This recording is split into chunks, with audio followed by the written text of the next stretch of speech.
My name's Sean Rourke.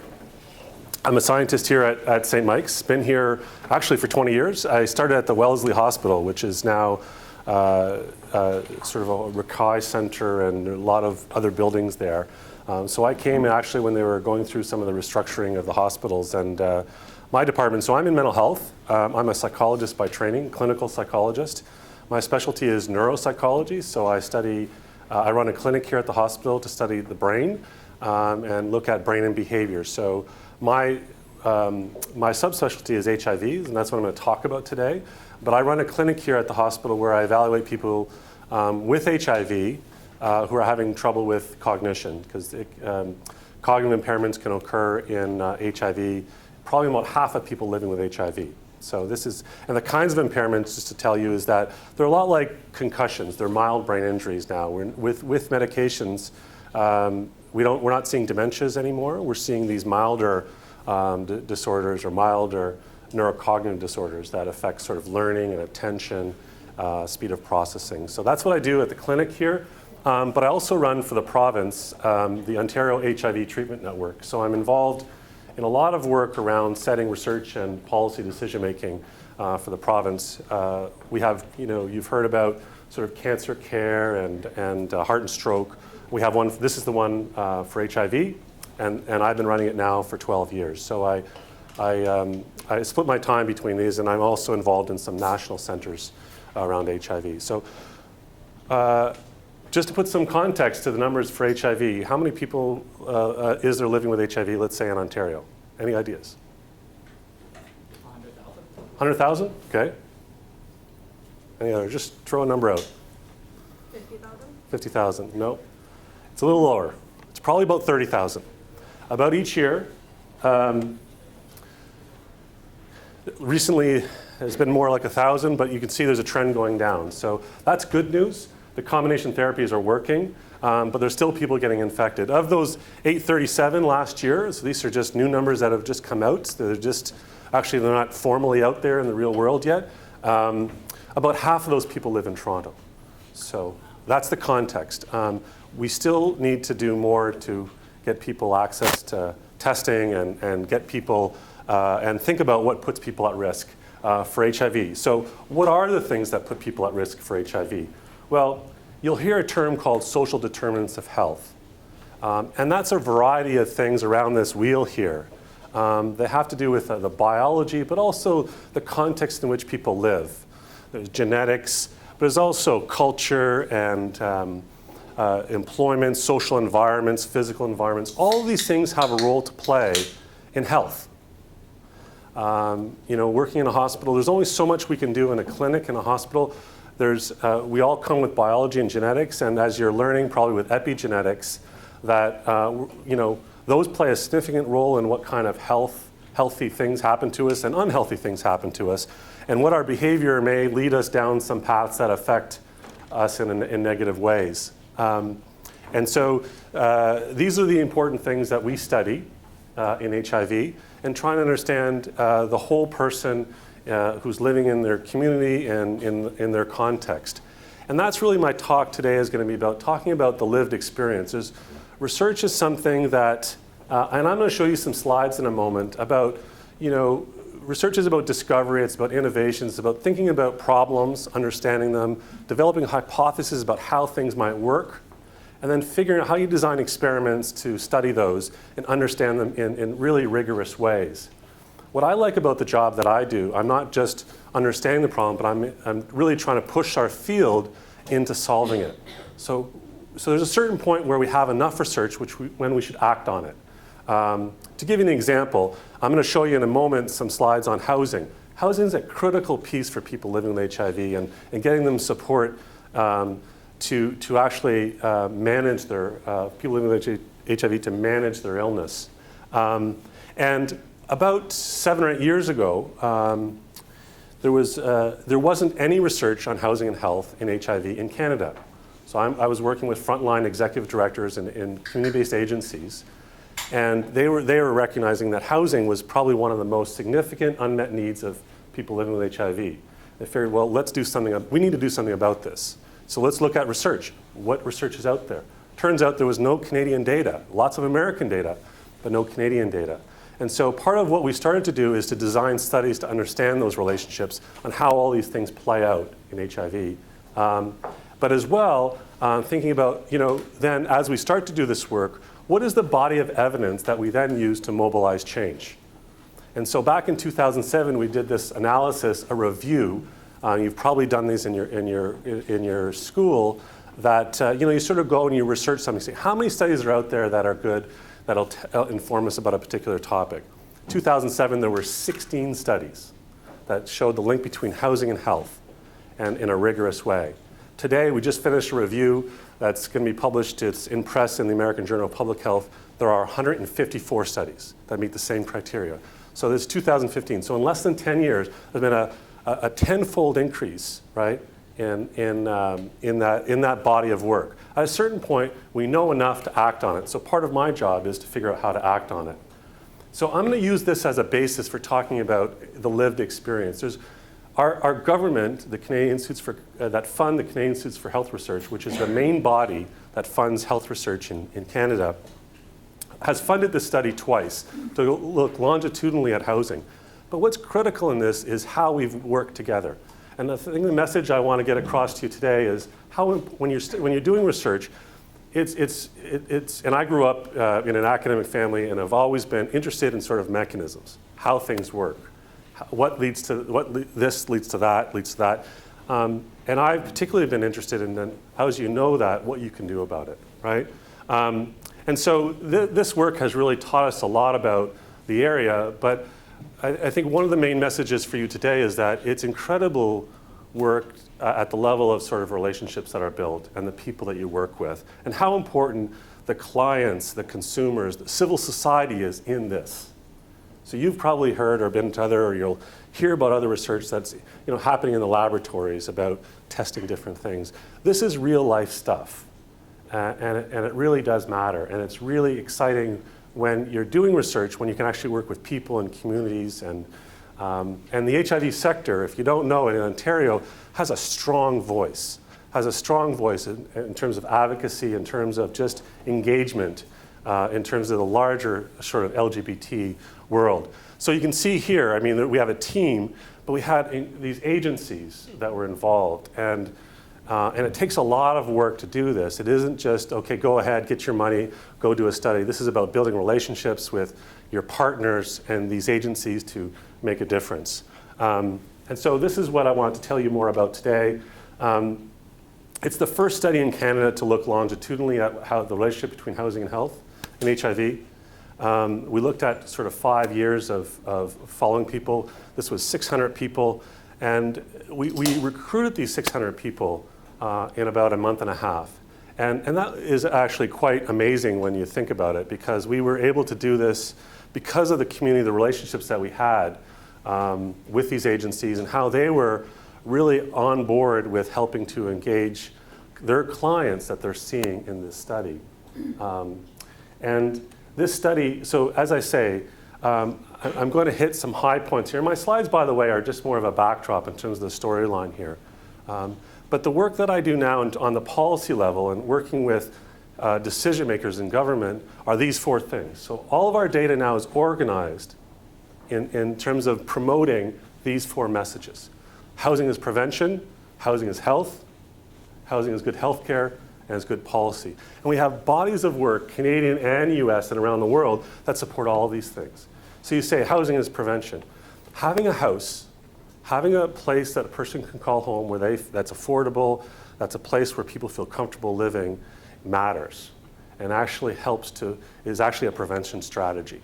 So there's studies that have gone on in the US that have actually give people housing and shown that doing that stabilize their lives, allows them to get access to medication, see their doctor, and stabilize their lives. So that's, and housing actually for those people who are at risk for getting HIV in the first place is a good prevention strategy as well. So it's not only prevention for medical complications, but also for HIV itself.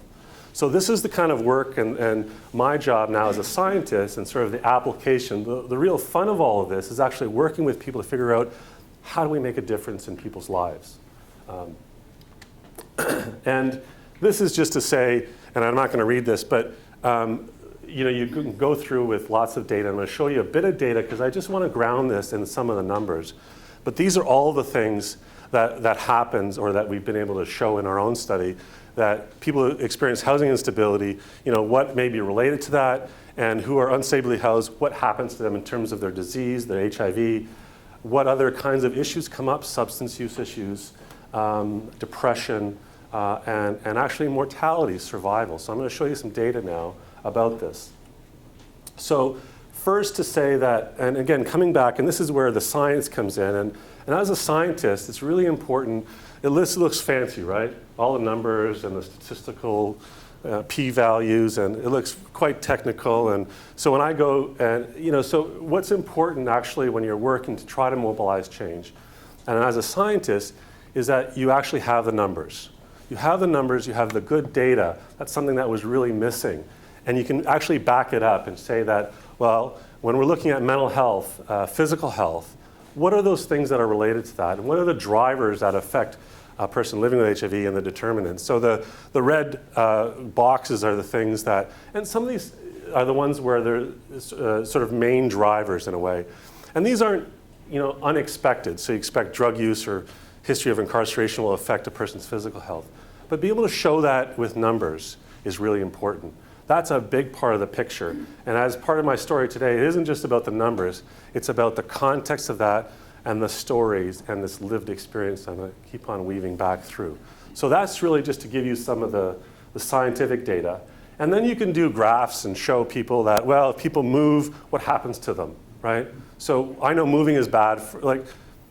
Some of you in the room probably have moved, and maybe that was stressful, but for people living with HIV who are vulnerable to begin with and have other things going on in their lives, moving can actually be quite, can affect them quite significantly.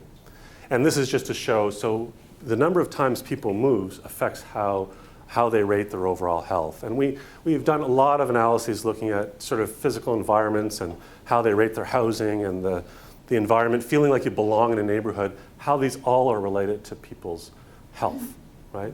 And so we have these numbers and we show graphs and then tell stories.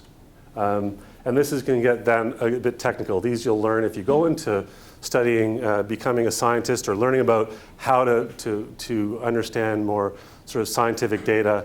These are what's called survival curves. And basically what happens is that, these numbers are showing that people who have depression, you might sort of expect this to see this, but we're using data to show that people who are depressed actually have trouble maintaining housing, and how sort of when there's housing instability, how that can affect recurrence of depression. So understanding these things are important sort of a context. If you're really working with frontline service providers that provide housing, if you're working with government to think about what are the supports that are needed, this data can be really helpful to argue the case.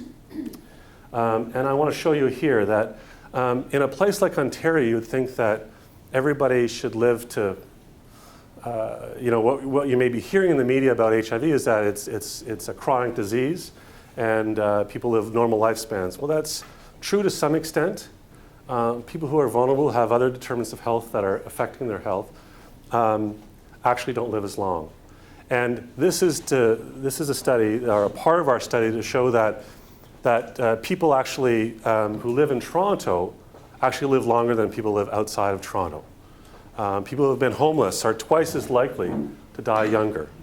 People who use drugs are 2 to 2.3 times more likely to die earlier. And then age. So this is something that was really striking to us. When we looked at, and again, I think this is my last technical slide, but we looked at, here's our study, the Positive Spaces, Healthy Places. Here's the general population death rates and the ratios of those two.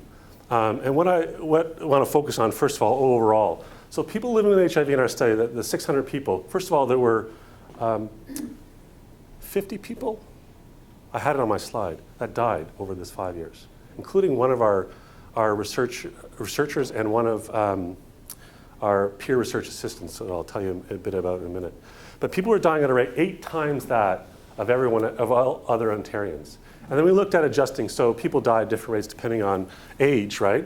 What was striking to us is that people were dying at rates that were significantly higher in middle age than we'd like to see. So these are the kinds of things that we're now working with policymakers and thinking about, well, what is it about Toronto? I mean, there's lots of services here. And what's happening outside of Toronto? What are the determinants of health, the access to services and care and so on, that are not letting people with HIV get the supports that they need to live as long? So what I've done in just a short time is just to ground this. People living with HIV in Ontario and some aspects of health and survival. So what I want to turn to now is to get into more what this has been doing is sort of referred to as community-based research.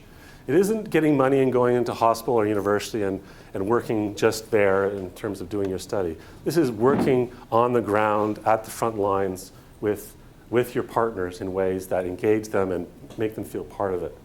And it's very exciting. As you might sort of get a sense from my presentation, it's really something that is so enriching in terms of being a scientist and working with people and agencies who are really trying to make a difference. And there's these terms that have been developed. And so I should sort of segue off for a moment to say, I mentioned the government funds the Canadian Institutes for Health Research. And it's been set up, it's $1 billion a year, and the goal is to improve the health of Canadians. So $1 billion to the main goal, improve the health of Canadians. And what they're realizing at CIHR, and it's very competitive, and we've spent a lot of time writing grants and reviewing grants and so on, is that there's a lot of effort to sort of understand research that's sort of patient-oriented, that actually centers the client, the patient, the person in the middle of all of this, and sort of understands, I might have an idea about what I'd like to study, but it's actually sometimes good to ask, or a lot of time, or often, it's good to ask people living with HIV, what do you think is important? What would you like to see happen in research, right? And that's the beauty of the kind of world that I'm working in. We're certainly across all health areas realizing how important in different diseases it is to ask the person living with a condition what is going on in their lives and how important it is and how we can think about solutions to those. Again, improving the health of Canadians. And so HIV has been a real leader in this, people working around the world. And there's these terms that we use, and we use a lot of acronyms in HIV, but this GIPA and MIPA, the greater and meaningful involvement of people living with HIV and AIDS. So that's a term that you're probably not going to hear much if you're not working in the field, but it's so central to what we do and how we do it, and having people around the table that are helping to make decisions about what we study and why, and to have that lived experience. So sort of listed here, a little bit of the history there and the endorsement by the UN. But it's something that really, I think, grounds the work that I'm doing. And it's very different than sort of a lab-based or even a clinical study. It's really making sure that it's everybody around the table is working together. The other thing to say is that one of the important new things that we've been doing is in research we hire people to be research assistants or research associates. And we've, in the last 10 years, sort of create this environment and space to say, let's train people living with HIV to be research assistants. This is what we refer to as peer research assistants or peer research associates. And we short-term them as PRAs. Now people have done that along the way, but it's something that is amazing what it'll do to engage people, and particularly when you're really getting at not just the clinical data, but you're asking about experiences of how people are managing with HIV, and what it does to have a peer sitting across from another one talking to them about their lived experience, how, asking questions about their sexual health or their drug use, and having someone that also has HIV that creates a sort of environment of trust and safety in order to have conversations about that data and that collection of information that we use then for research. So, and what it does as well, it isn't just an opportunity to help facilitate research, but these are employment situations for people living with HIV. I think it actually does a huge job with keeping people engaged because, again, health of Canadians, if you engage people from the start, you may have heard the term knowledge translation or knowledge transfer and exchange, this term KTE. If you want to actually mobilize a change, it's really important to have the people with lived experience to tell those stories along the way. And politicians act on things, not just with data, often with stories, right? Of personal stories that have touched them in ways that say, you know what, I'm gonna champion this issue or this cause in a way, right? It's never just the scientific data. It's always, well, tell me about that. What does it mean to the people living in my community, right? And so this is where the engagement of people is so important, and the kind of work that we're doing in HIV really sort of accentuates those relationships. And so why do people living with HIV want to be peer research associates? So this is just a list of reasons that, and actually putting this talk together, I asked one of the peers who started in this study. He was someone that was going to school part-time, working, and he wasn't sure where his life was going. I said, and we were just struck by how committed he was to HIV. He was a person living with HIV. And really, we engaged him in our work, and he went from being a peer research assistant to a coordinator in my agency to somebody who's now sort of a spokesperson for this kind of work and sits on the board for Fife House, which is just up the street, one of the main housing providers for HIV in the city, and actually the largest in Canada. And so it's amazing what you do when you engage people in these processes, what you can do to help them move along as well. And they become role models as well for their peers. And so it isn't just about research, it's about helping to mobilize social change, right? Engaging people in communities. So all these things, really, as I've touched on many of them, it really does make it matter, make it human, make it part of. So research can be more than just data, right? It can be about relationships, and it can be about, really respecting those views and how you celebrate them. So here's the technical term. So it's CIHR, the Canadian Institutes for Health Research, refer to this as patient-oriented research. The patient receives the right intervention. Usually it's the right place at the right time kind of thing. Researchers, healthcare providers, policymakers work together with patients. Researchers conducting areas of patient value. So that sounds very, what's the word? Sounds very generic in a way. And I think what my experience has been in this area is that there's lots of depths to that in my world. So it isn't just, and it's not something you have to do. It's something that you want to do, and it's part of how you do it. It's interesting for academic promotion.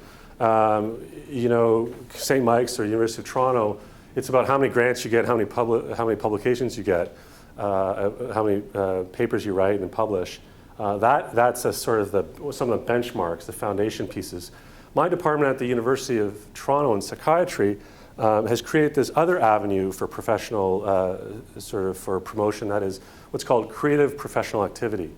And what that is the kinds of things that I'm talking about here.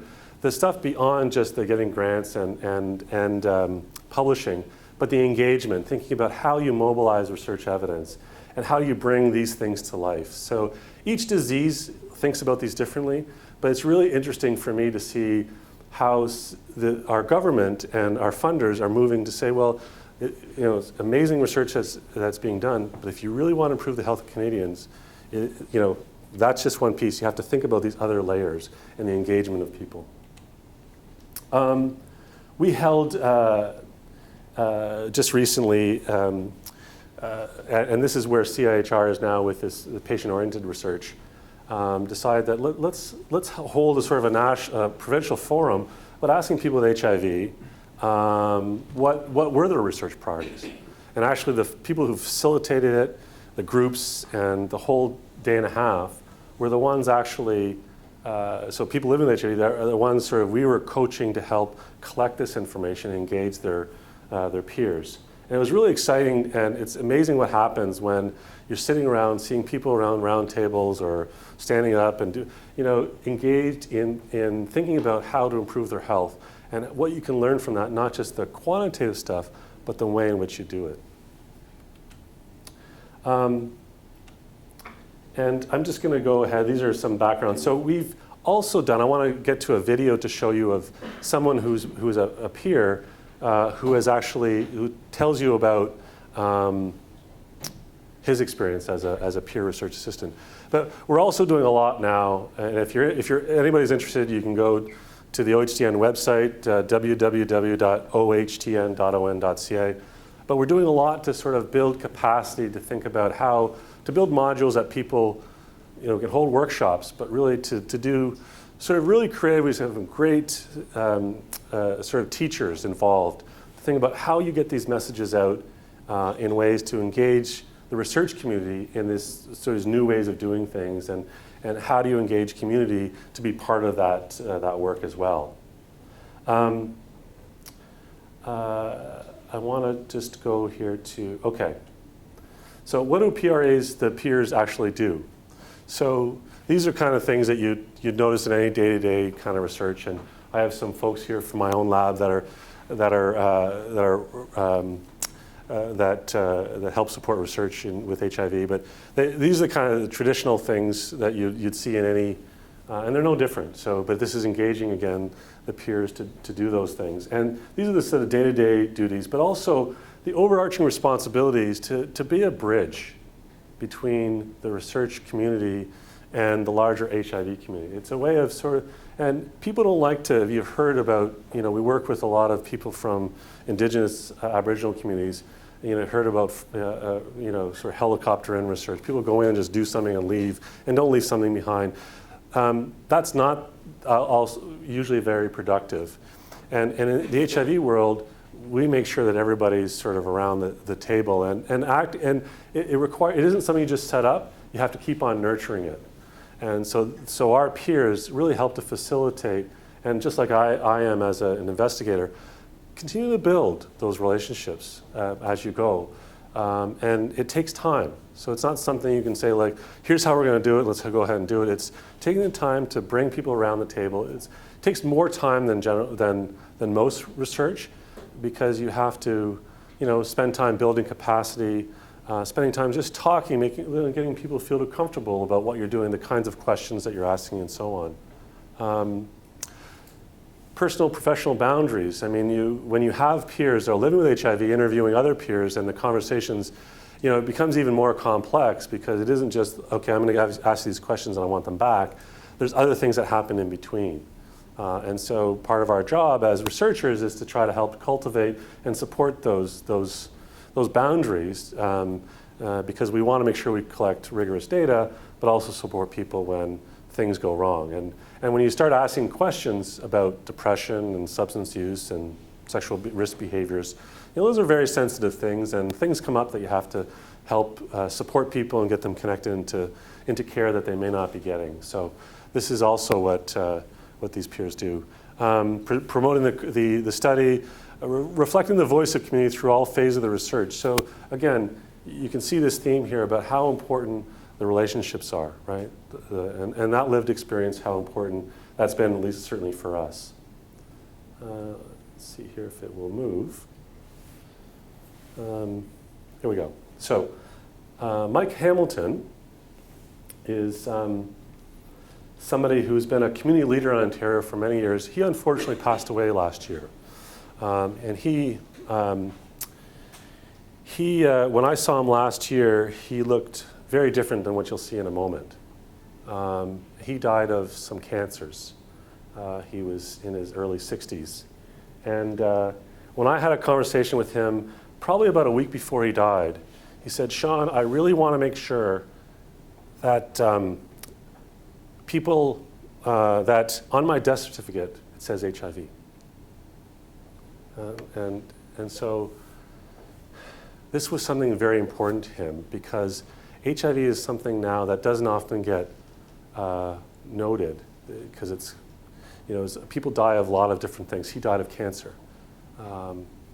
But it mattered to him that this was about his vulnerability, his life, about living with HIV, and there is a link between HIV and cancers.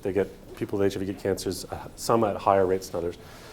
He thought it was very important to have that documented, to have it in the record book. I can tell you from our study of mortality in our positive spaces that doesn't always happen, and how important it was to him. So this is Mike Hamilton, a wonderful guy, and just to hear his voice. The benefits are that it keeps me really plugged in to the HIV community. Since I cover such a large geographic area, it really keeps me up to date on who the staff are at the agencies, who are the shakers and the movers in the current movement. It gives me access to Toronto, which is originally where I was from. So it keeps me really plugged into what's happening in the province. And it also gives me some more detailed focus on some priority research pieces that are coming around the province. So it's gives me opportunities for conversation so that I can think about trends and I can think about opportunities and I can think about options. And it's not just for myself, because I also have a fairly large circle of friends who are PHAs. In fact, I would say 90% of the people that I know have HIV. So we converse a lot in that population, and we're always looking for new ideas, new concepts, new drugs, new medical treatment, new research topics. So it really helps me keep plugged into that. And then I can become a resource of information for other people as well.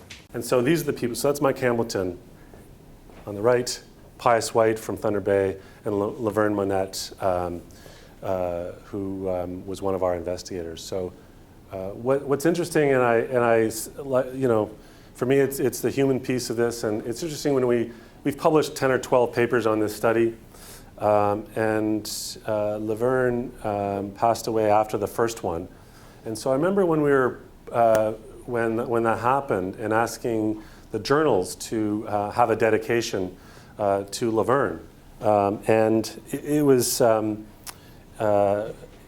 You know, we didn't have any problem doing that. It was kind of an interesting discussion with an editor. It's not something you typically put into a technical sort of scientific publication.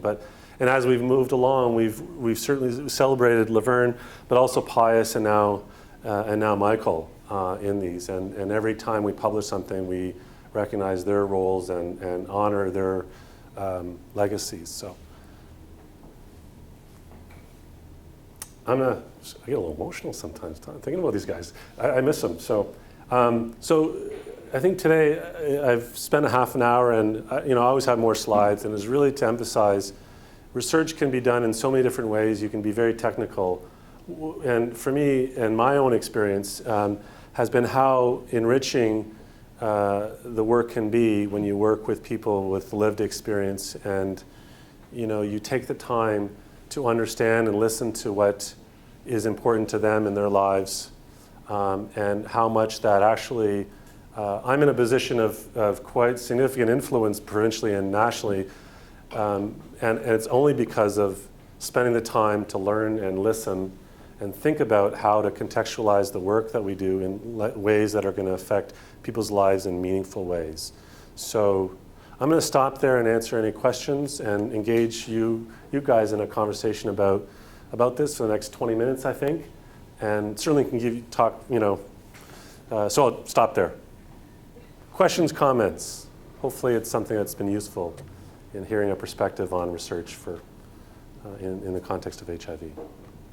Comments, questions? Yes? See, it's going to be in the front row. Do you believe that there's already a cure for HIV? Is there a cure for HIV? There's no cure for HIV. Well, certainly, so I was just at a meeting in Italy last week where we had some of the leaders in cure research. Stephen Deeks is one of them. And the virus is just a very complex virus. I think the strategy right now, and everything's been tried, I think the strategy now is to try to keep, and the virus, how we measure the virus is, if you may have heard, is whether it's detectable in the blood. Right? And so and so it's how many copies of the HIV viruses. And so what often you'll hear about people talk about is, I have undetectable viral load. And there used to be, there was thresholds. It used to be 1,000, then it was 500 copies. Now we're down to 50 or 40. And there's ultra-sensitive techniques can detect one virus in a milliliter of blood, right? And so when people say that when their virus is under control, it's undetectable, can't find it in the blood. What happens, though, is that the HIV becomes latent in another compartment in the body. Could be in the brain, could be in the lymph tissues. It just sits there and is silent. And you've probably heard about the patients who have been cured. And there's one patient, I should qualify this. There's one patient that's been cured, Timothy Brown, who had cancer, who had a blood cancer, and they replaced his whole bone marrow. And they actually replaced his bone marrow with a certain bone marrow that actually didn't allow the virus to take hold. And so he was completely cured, doesn't have HIV in his body because it completely replaced his whole blood system. But to do that, and he actually had a couple of failed treatments for these treatments, and it's first of all very expensive, and it can kill you because you have to deplete the whole immune system to do this, right? So, but the virus sort of harbors or is latent, goes silent in different compartments of the body, and when you take people off treatment, it eventually sits there, and at some point, it then starts to replicate again, and it goes and then shoots right up. So there's a couple of cases recently of babies and that have been taken off. So you continue to treat with antiretrovirals to keep it, but you're not sure is the virus there. And so if you take people off the treatments, those who you thought may have been cured, eventually after 7 or 9 or 10 months, you can see it rebound. So the idea now is, in terms of cure research, is how do you keep it manageable? How do you keep it low and not causing the other problems that may affect the body? So how you might keep it undetectable in ways or actually activate it and try to, there's this shock and kill strategy. How do you activate the virus and try to kill it in various ways? And it's very fancy cellular level technologies that are, trying to do those things. We're still not there yet. And if you ask people, the leaders in the field, they'd say we're 25 years away from a cure, from a vaccine. So we got to figure it out, other things before that's going to happen. So it's just a very, very sophisticated virus, unfortunately. And the treatments themselves, the combination therapies, are actually much better now. You may have heard, along the way that these drugs 10 years ago had a lot more side effects. They're much better now. People used to be taking 20, 30, 40 pills a day at different times on empty, full stomachs, had side effects. Now you can take 1 pill a day. A lot of people can take 1 pill a day, few side effects, and there's a big push now to get people to start, when they're tested positive, not to wait. It used to be that get HIV and we'd wait till the immune system depleted itself. At a certain point, now we should treat it. And the thought was, well, the immune system will rebound. What we're learning is that the best strategy is to get it before, right away, before letting any of that happen. There's doctors I work with just up the road who've been doing this for 20 years and used to get, in the scientific community, people say, well, why are you doing that so early? And he said, well, this is an infection. Why don't we treat an infection? It was his simple sort of explanation to them. We treat every other infection with something. Why don't we treat this one? And so now it's about treating early. And what that does, or understanding, is that if you treat early, you can prevent sort of this cascade of things that happen that are bad for the body. And it's really around sort of more inflammatory things that can happen. You learn, as you all sort of learn more about health, and inflammation is something that, not just for HIV, for cancers and heart disease and other things, it's an underlying thing that's bad for you. That's why we eat blueberries, we exercise, we take care of ourselves, try to lower our stress. When you feel stress, and stress of the body causes the body to get activated, and it has these sort of inflammatory responses, and in constant states of stress, which HIV creates, that is bad for the body over the long run. So that's why people with HIV often, or some people with HIV, will actually look older than they are, because you can actually see.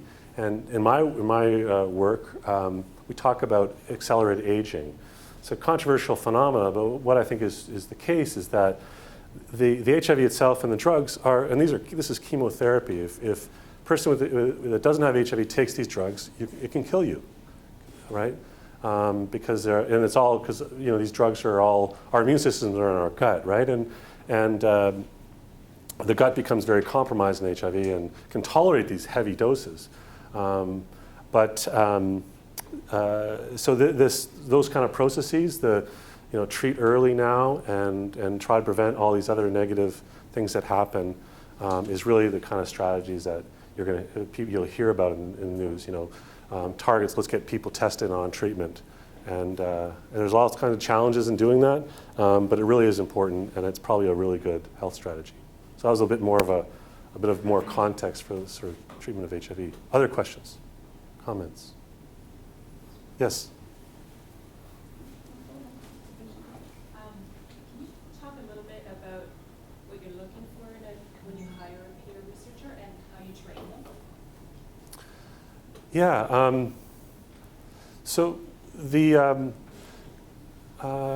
we look for, and it's amazing how many people. This is kind of an interesting context.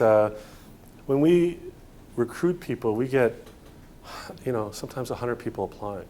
We might have 6 slots. And the idea here was that, and I'm still pushing my staff to move in this direction, is that it's to train people up to have these skills that they can work in HIV, but imagine if they could have the skills to work in other sectors as well.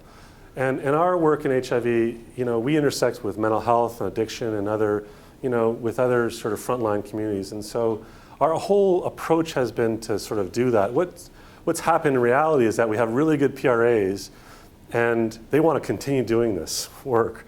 And so there hasn't been a lot of opportunities in some of our studies because we just have these incredible people that are just go-getters. But we have a whole process. I'm happy to share it sort of offline about how we've done this. But it's amazing, the movement. So we've started this, and now there's studies happening all across the country about the use of PRAs. And I made a comment about peer research assistant and peer research associates. And there's been a movement in certain communities to want to say associates, that assistants doesn't sound as sexy as associates. I have my own bias. I think research assistant is just, these are gradations of things, and we also don't want to put people in positions to sound like these are research associates and don't have the skills for sort of certain research things. So there's an interesting debate about language is always important. It's very interesting how much this has taken off and how people feel that this is part of, it really connects people in the communities.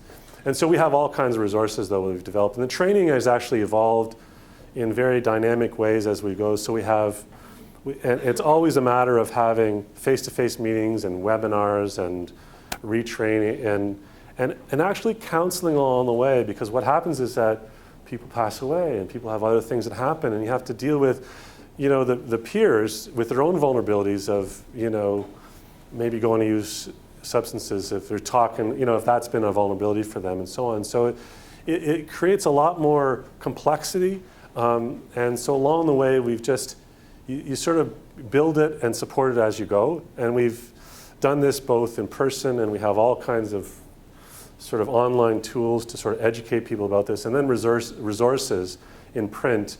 And so when we train a new group of PRAs, they come in for 2 days, and we from there then have role playing that goes on, and here's how you handle these kinds of situations. Not unlike what you might do with people who are research assistants in other contexts, but it's different because they also bond with each other and talk about often what happens, they talk about their own experiences in what got them there in HIV in the first place. And so that creates a lot more context. So hope that gives a bit of sort of layering of the things that we've done.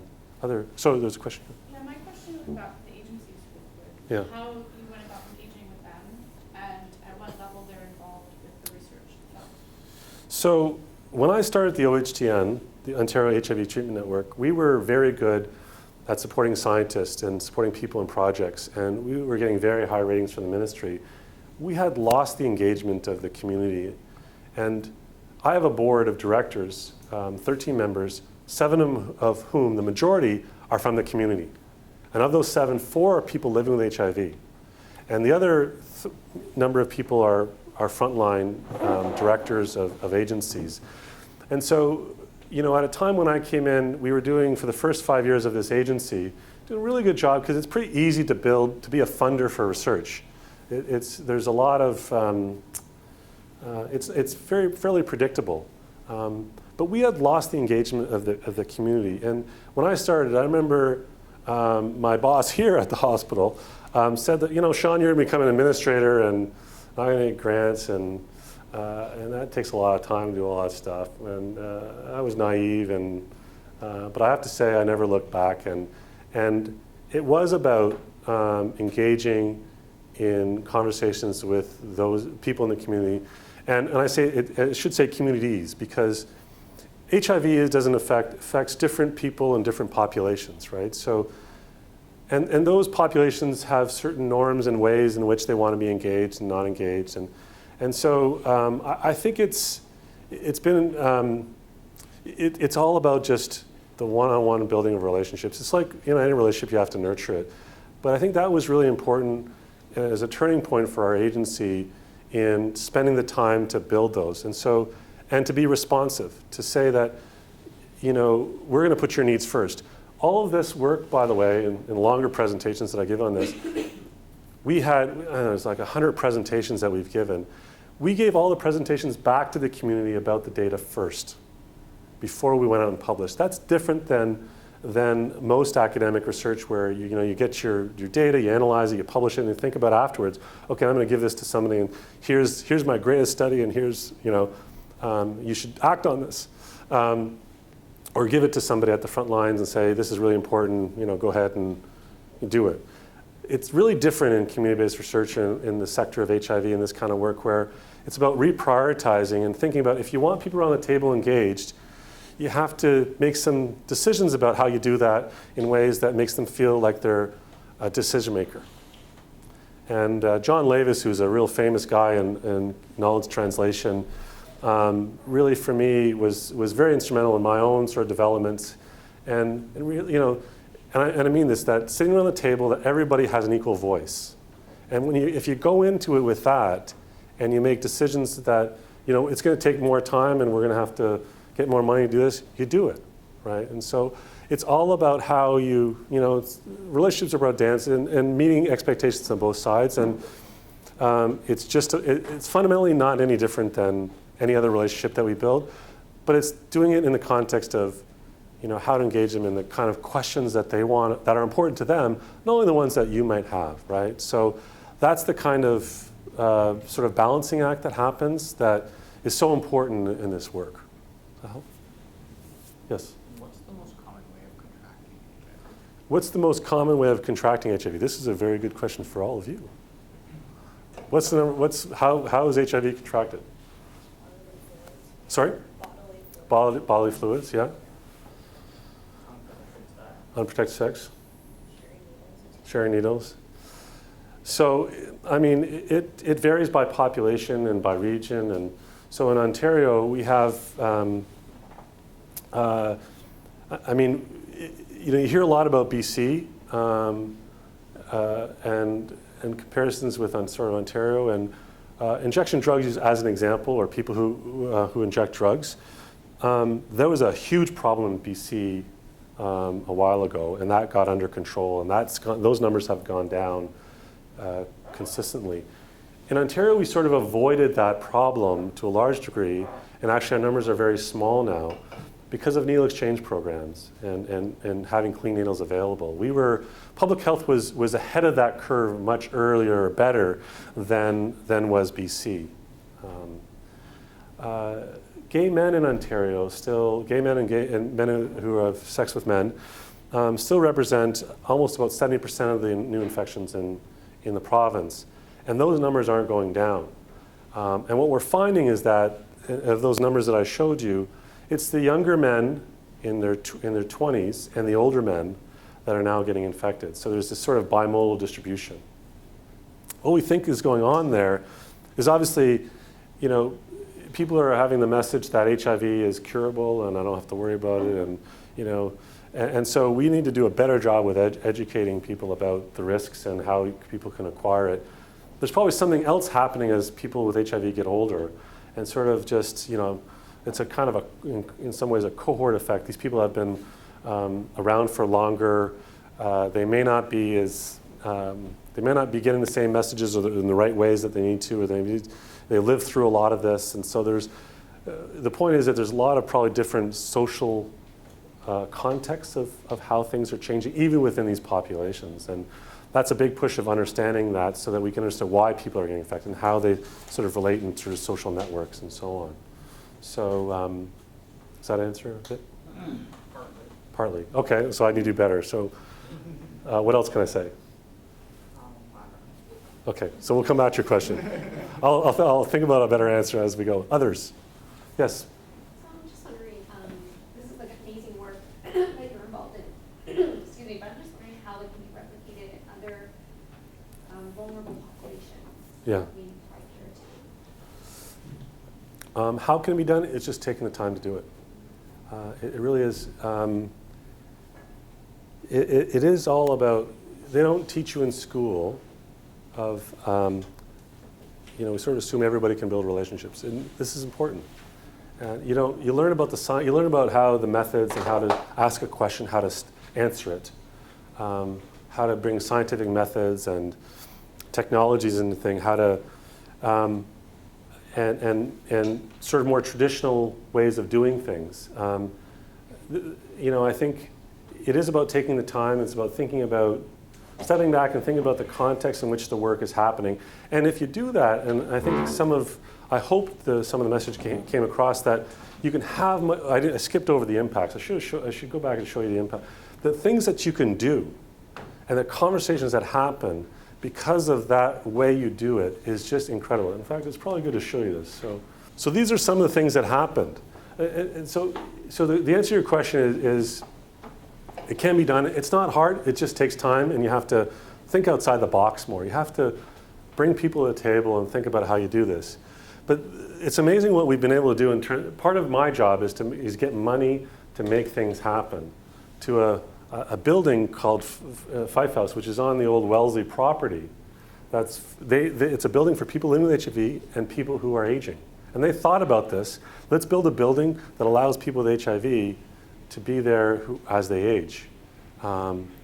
Getting money into frontline agencies, thinking about how do you advocate at the policy level for rent supplements, and providing data. So these are all things that can happen, and they happen in mental health and other sectors. It's a different way of doing things, and you just have to sort of take the time to build those relationships. To emphasize the impacts of these things, of how lawyers will use these findings, and it isn't just about the work, but it's about the way you do it, right? So putting this in strategic plans of agencies are other examples, and so on, and building it into the real world. So it's thinking there's a whole new field sort of that we're pushing for in terms of more implementation program science, and that is how you think about once you know this evidence, how you make it work in the real world, right? And this is not different. This approach is used in lots of different fields, and it works with the same approach applies to all vulnerable, marginalized communities. It's just taking the time to do it in a way that engages people in those solutions. And as you start doing that, it just opens the door to so many enriching ways and paths you go down, and some of it's research, some of it's just helping out, some of it's being sort of it really is. It's opening yourself into a more complex environment, but it's very enriching if that's something that you like to do. HIV is associated with a lot of stigma, but what that does too, it's kind of like a structural intervention in a way, right? Getting people to talk about it and having other people listen. I hope that story, Michael's voice, and leaves an imprint on just a person and their experiences. How you could kind of see it. You could see it in his face and hear it in his voice of how important it was to him about why research is so important for HIV, right? And how he would connect with other people and all the things that he did. Like it's a community kind of thing. It's really kind of a community of practice in a way, is a term that you might hear. It's a way of sort of it's making people feel like they're under the tent. Okay, so you guys are going on a tour. And thanks for your attention. Happy to